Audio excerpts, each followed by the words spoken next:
Alex, can you tell us where you were in your life before American History X, before the audition, and what you went through to book this role as Mitch McCormick? Okay. Well, first of all, I was broke. I had no money, no driver's license. I was living in mid Wilshire. I was in a very bad spot. I had been acting now about 5 years at this point, 5 or 6 years. I had not had any auditions for film yet. I had only gone to do things in like the theater, things through the Dramalog, Backstage West, and whatnot.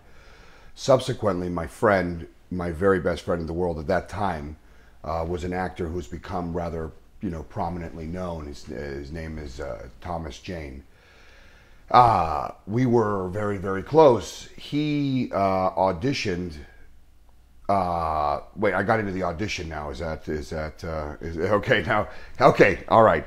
Again, this is a little bit new for me. So, yeah, no. So he told me, I met this. I auditioned for this movie about an angry skinhead or whatever, and there was this British director, and he was very eccentric, and he was in the room, and he didn't seem to respond to my audition. He was referring to the director Tony Kaye, who directed American History X. He said, "I think this director would like you." I don't know why. He got that sense that somehow Tony Kaye was going to connect with me somehow, or respond to me, I guess, or my acting or whatever. Yeah. Anyway, so that's what life was like then. It was okay. To answer your question in short, life was very difficult. Broke, no car, no driver's license, no job, and trying to get auditions. It was pretty tough. Yeah. So you take Tom's advice, you walk in that door for the audition? No, what happened is Tom said he's in trying to figure out, at that time they had not confirmed that Edward Norton was, playing the lead part in the movie. And he was doing these cattle calls apparently if that did not happen, or what direction they were going with the lead role. I don't know they had not figured that out yet, apparently. So he said they're going to do a cattle call. They're going to be doing these cattle calls between New York and Los Angeles, and he was doing one there and then doing one here, and it was on this day, and I got the information. And he told me where it was going to be, and he said, I happen to have the script because, I auditioned. And I said, well, and he said, I'll drop it off at your house. So the following morning, he came in the middle of the night. I was sleeping. I lived on the first floor. He put it in between my window and left it on my TV, the top of my TV set. And I woke up in the morning, and I went and I started making my coffee or whatever, and I look, and there is a script on the top of my television set. And it was just a weird moment where I didn't know what that was and why it was there. It was some kind of like Lord of the Rings moment or something, really weird.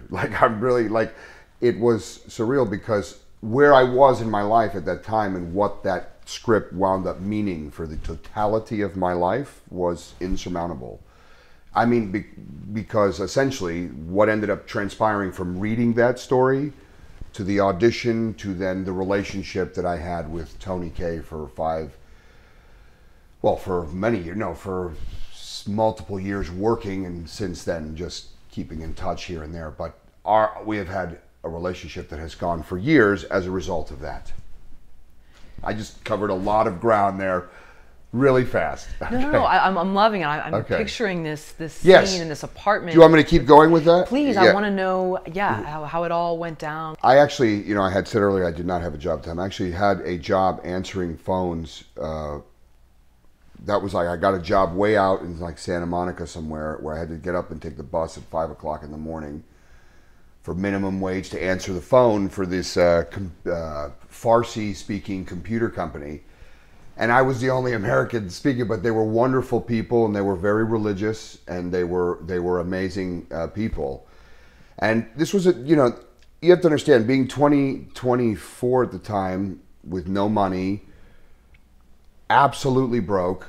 Every dollar I made at this silly little job was going to every amount of living expense I had, so there was no spare. It was just a difficult time, needing friends to help me out and whatnot.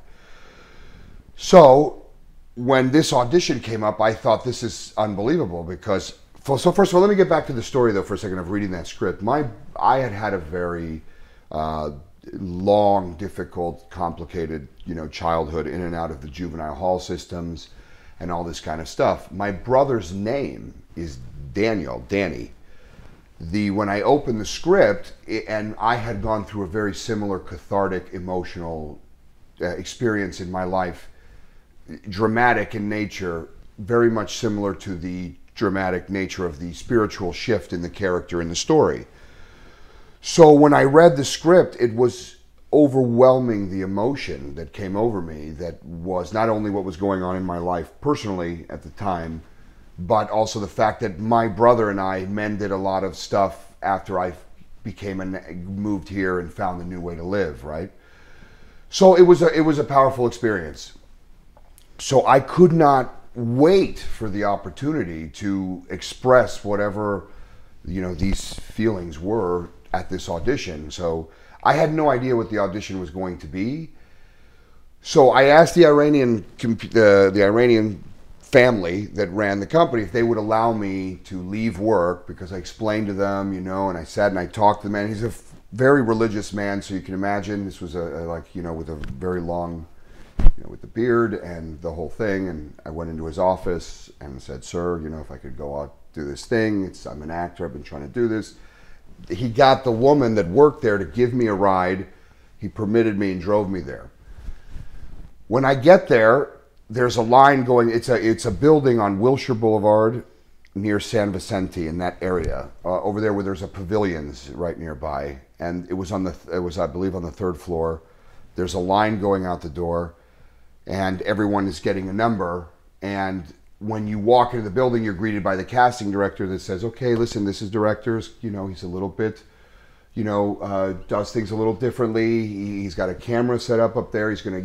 When your number's called, you're gonna walk in front of the camera, and you're going to do whatever you do, whatever you're, gonna show Tony or whatever." So now I knew this was going to be improvisational in nature, and I had already read the script. So I knew one key pivotal point in the story. That is that there was this scene that the lead character does to the news cameras when he discovers that his father's been killed. His father was a firefighter and his father died, so the media is reporting him, and he has this huge emotional outburst. And he's right into the camera, and he's pointing into the camera. And I knew that was in the material. So what was happening inside of the audition room was Tony was calling people up, and he would say, "How do you feel about white power? Go." And the actor would start talking, this, that, the other, and cut. Next. And it was going literally like a firing squad, like that one. And of course, you can imagine sitting there, aware that you're about to go up there. The room is full. Everybody's watching everybody's audition. So you can understand there's 100 people in the room, and everybody's watching you get just wiped out. And I said, had everything, nothing to lose. I figured, anyway, he called me up. I looked at him. I saw him when he walked in the room, and I thought, that's about what I thought a director looked like. Real tall, scary, bald, and intimidating presence. Very interesting. This man walked into the room, and I thought, that's a director. I go up, and I came from a school and a man that taught acting that was very, very, very intense, and he pushed it to the limit, and it was about risk, and you put it all and sort of leave it all on the field, so to speak, right? And the idea was that you have to commit all the way. All the way. No hesitation. Make your choice and you go. Launch. No fear. You face whatever fear is there and you spring anyway and take it all the way as far as you can within your choices. So when it was my turn to be called up, I thought, I don't know what's about to happen here, but my heart was pounding very, very fast, and I don't know what question he was going to ask me. I had had an experience the day prior where I was sitting on the bus, and a mother and her son he was like 2.5, and she was, I would say, abusing him, hitting him, and I had witnessed the whole thing, and he fell and he was crying and he was in need and she wasn't really helping him, and then the bus came up and I was about to say something and I didn't, and I wanted to say, and I had all of these feelings about that, right? So I plugged into that feeling from that experience, and I said, I'm going to vent the anger, rage, whatever, if need be, I'll use that in this audition. So Tony walks up and he doesn't look at me. He gets behind the camera and he's looking at changing the film thing or something, and my heart was beating and I was so nervous, and I couldn't, and I just looked at him and I said, how you doing, man? And he looks up and he goes, fine, or whatever, and he kind of looks down, and I go, because I was at this point kind of, my nerves were overwhelming me. So I just said, and I don't know what, this just kind of flew out of my mouth. I just, in a real intense sort of way, I said, do you have something that you need to ask me? And I knew that got his sort of attention there, because he looked up from the camera with a real intense look on his face, and he got real excited, and he goes, how do you feel about white power? And got all excited, and then I guess I used all that, and I just, I did the audition or whatever, and I just went for it, and just, I guess it went very well, because, subsequently everything that happened after that changed my life, because I went on to work with him from that point forward. I was cast in the movie. Well, I should tell you the whole story, right? The whole progression of it, right? So I'm assuming you booked the role right there, Alex? No, Okay, no. What happened was, he was very, I got very intense. The audition was going very well, in the sense that I connected that emotion to that anger I had to that mother, and the rage, having my own issues with some of that stuff as a child, and putting that all in that moment. I just used that to talk to, and imagine that I was talking to the media reporter that was asking me about the dead father in the script. So I took the opportunity to make Tony talking to me being a news reporter, as if I'm doing now the audition here into the camera, because I was talking to the cameraman, that my father, and I was just using that sort of to express the rage that this movement of neo-Nazism or whatever is coming, and we're justified, and all this ignorance that I was, having to portray, and that's how I did that. And then when he just kept filming it, and it didn't stop, I just had to keep going. I didn't even, at some point I was like, when is this going to stop? Is I have to keep, generating this improvisation. So it was just like, and I said, he stumbled because he was holding the tripod. And then they're getting, he said, no, keep going, get in the light. Because I stopped, I said, do you need me to say, no, get in the light. And I just kept going and going. And then he said, great, I got it. And I said, great. And I walked away, and he said, hey, he said, thank you. And that was, I looked at him and I said, you're welcome. And I floated out of there. And I did, at that point, I didn't care that I had gotten the part or not. I knew I did something. Do you understand what I'm saying? You affected him? Yeah, no, I knew I did something of which I could be proud. And that is vitally important, especially having ongoing understanding of how to be an actor in this business. You have to understand the difference between obtaining the success, whether you book the part, and what you actually can be proud of what you did in the room are actually two different things. The results will come for many circumstances that are way out of our hands, but that one thing that you can do, which is a performance to be proud of or an audition to be proud of. I felt that happened, and it was a pretty neat feeling. Did you take the bus back to work, or did the people come? No, I took the bus back home, just really floating. I didn't even get on the bus right away. I walked to the pavilions, and I just sat down, because you have to understand, at this point, life was beating me, right? I mean, I lived in this cubicle, tiny 300 square foot apartment. I was just got a hold of that little job. I was just, it was just, life was very, very challenging at this particular point. You have all of the insecurities. You know, my friends had started to work, which I was very happy about, but subsequent, you start feeling those feelings of insecurity, of what, you know, what's going to happen here, where does this go? And yeah, so it was a very cathartic, it was an unbelievable moment. And then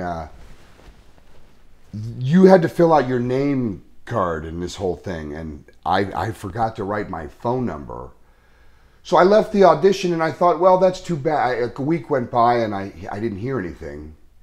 And I knew something happened in there. And so anyway, I had left my information. 3 weeks has gone by now, and I've heard nothing. And now at this point, I let it go. But that's still, that sense that I did something well still remained with me. So I wasn't like disappointed or anything, because I had no real expectations. Then I get a phone call from Thomas Jane, and he wakes me up, and he says, "Hey man, what the hell are you doing? What are you doing?" I said, "What are you talking about?" He said, "What do you mean? What am I talking about?"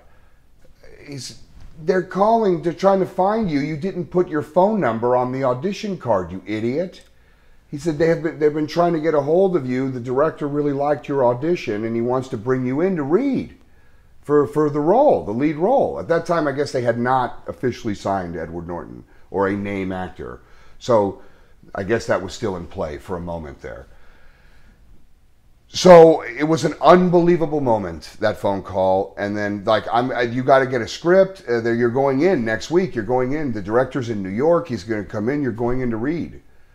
And it was just crazy, because I had never really auditioned for anything. I mean, it had to do with the movie. I just, at that point, just done all plays. So I didn't know what that meant. So anyway, I got this, and I just worked on it day and night, day and night, day and night, day and night, day and night. And when I went in, I went in. It was that same scene with the firemen that talking to the news reporters, and it was an extremely. I got there, and when I went in to read, I took a breath, and again I was there. I was in the right place emotionally, and it was the audition was fantastic, went well. It was I was very emotional, and then the Edward Norton subsequently signs on to the movie, but they call now Tom's manager, who's not yet my manager, but who then became my manager after that audition. Because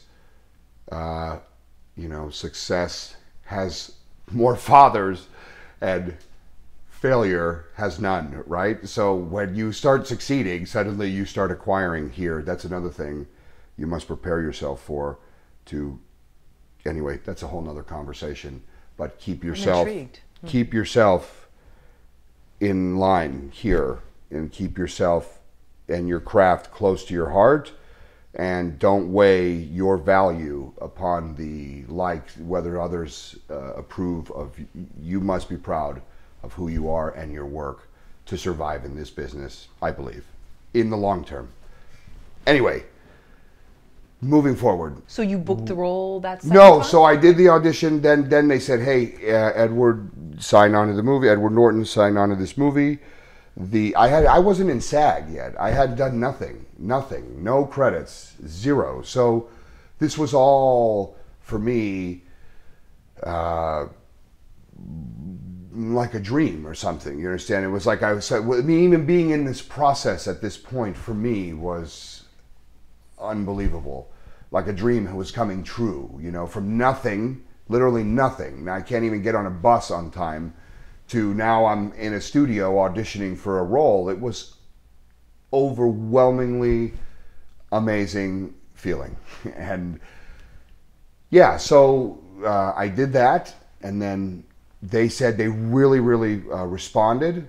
She signed me as a client, so she orchestrated then the next callback, which they said they're bringing you back in. So actually now I had someone to talk to about acting. It was really bizarre. I went from nothing to now I have like a manager, and like, whoa, this is really weird, right? It was really weird. So then I went 2 weeks later. I went to Stacy Keach's part. I had to audition. They were auditioning me for that. I walk in the room, and this was definitively, for my whole entire career, will be the defining, most joyous moment that I have ever experienced in my whole artistic life. Was that moment when I went to the final callback to do the scene that Stacy Keach does with Edward Norton in the at his house there after Edward Norton's come out of prison or whatever in the movie. No, so I was being such a intense young actor that acting was everything. I was so prepared and so involved in that final callback because I knew that I was very, very close to having my first opportunity to be a professional actor, if you will. You know, that this was an opportunity and it was close. And I had as an intense actor, and I was so nervous that when they called my name, I had on a trench coat, I was dressed like the character, I had my combat boots on, my green skinhead trench coat, you know, my wife beater. I was working out every single day, and I couldn't handle the idea of walking in the room and talking because I knew I wasn't going to be able to do that. I wasn't going to be able to walk in there and just start chit-chatting and then get into it. I was too there, if you will. So what ends up happening is I storm in the room. Now looking back in hindsight, it was a bit theatrical, and I don't even know how they processed it really, but I walk in the room and I declare, and I start taking off my trench coat, and I look to the casting director and I said, "Who am I reading with? Tell me who I'm reading with. Come on, I want you to tell me right now who am I reading with?" And my hand is shaking a little like that.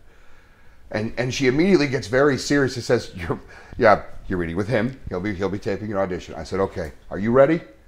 You ready? Okay, you guys ready?" And I just took over this sort of, all being driven by my terror, obviously, my absolute fear. But no, it was amazing. And then they taped it. I put my feet up on the desk and began the scene, and then it went really well. And when it was over, I felt like I had done what I needed to do. Like whatever, it happened. I trusted, I breathed, and I allowed that audition to sort of flow.